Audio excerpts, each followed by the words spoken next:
Rivaoka malagasy tsy vaky volo. Ny voalohany dia mampiseho fiaraha-miorina amin'ireo fianakaviana na moy ny akaiky azy.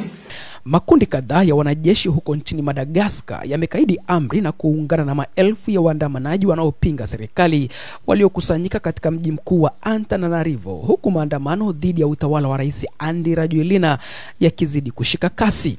Waandamanaji wanaoongozwa na vijana waliingia katika uwanja wa Mei 13 mjini humo siku ya Jumamosi kwa mara ya kwanza katika moja ya mikusanyiko mikubwa zaidi tangu harakati za maandamano zilizopewa jina la maandamano ya kizazi cha Gen Z huko nchini Kenya na Nepal zilipoibuka katika kisiwa hicho cha bahari ya Hindi tarehe 25 Septemba.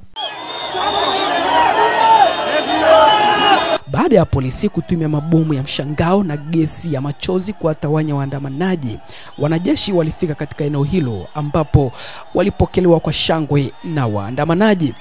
Katika kikao kilichofanyika katika kambi ya kijeshi pembezoni mwa jiji hilo mapema, wanajeshi wa kikosi cha Kapsat ambacho ni kitengo maalum kilichokuwa na jukumu muhimu katika kumpandisha Rajoelina madarakani mnamo mwaka wa 2009 walitoa wito wa nada wa mshikamano wa umma, huku waandamanaji wakidai rais ajiuzulu. Tuungane, jeshi, askari, usalama na polisi, na tukatae kulipwa mishahara ya kuwapiga marafiki, kaka na dada zetu, walisema wanajeshi hao waliokuwa katika kambi ya Soani Irana kupitia video iliyowekwa kwenye mitandao ya kijamii. Walitoa wito kwa wanajeshi walioko katika uwanja wa ndege kuzuia ndege zote zisiondoke, na kwa wale walioko kwenye kambi nyingine kukataa amri za kuwapiga marafiki zenu.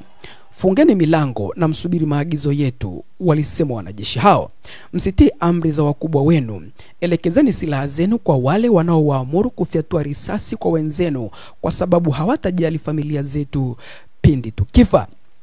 Video iliyotangazwa na vyombo vya habari vya ndani ilionyesha baadhi ya wanajeshi wakiondoka kambini kuwasindikiza waandamanaji kuelekea uwanja wa Mei 13 ambalo ni eneo lililoshuhudia machafuko mengi ya kisiasa ambalo lilikuwa likilindwa kwa ulinzi mkali na kufungwa wakati wa vurugu.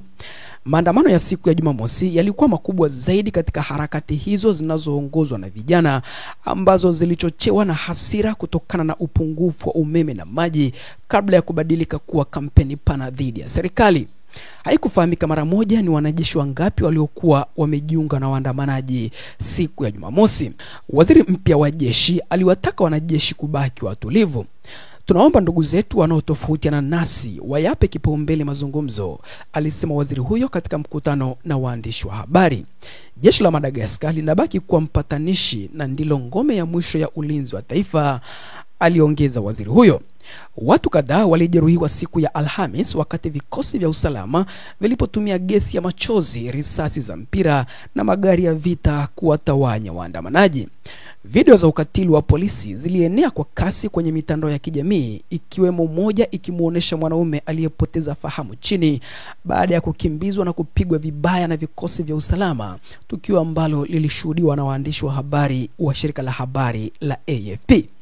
Umoja wa Mataifa siku ya Ijumaa ulizitaka mamlaka nchini Madagascar kuacha kutumia nguvu zisizo na lazima na kuheshimu haki za kuungana na kukusanyika kwa amani.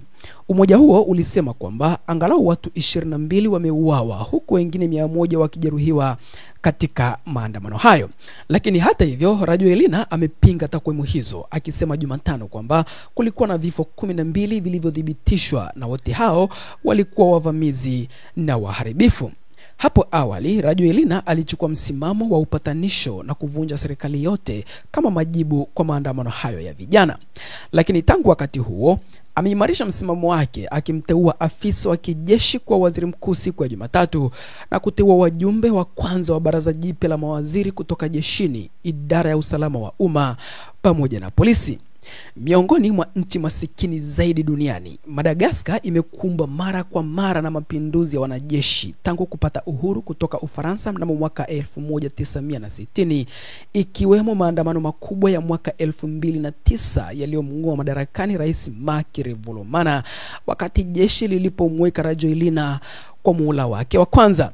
Alishinda tena uchaguzi wa mwaka 2018 na kisha 2023 katika uchaguzi uliopingwa na kususiwa na upinzani. Hii ni Habari 24 Channel ambayo tunazidi kukujuza na kukupasha habari pamoja na matukio mbalimbali yanayojiri kutokea sehemu mbalimbali kote duniani. Kama bado hujalike page yetu au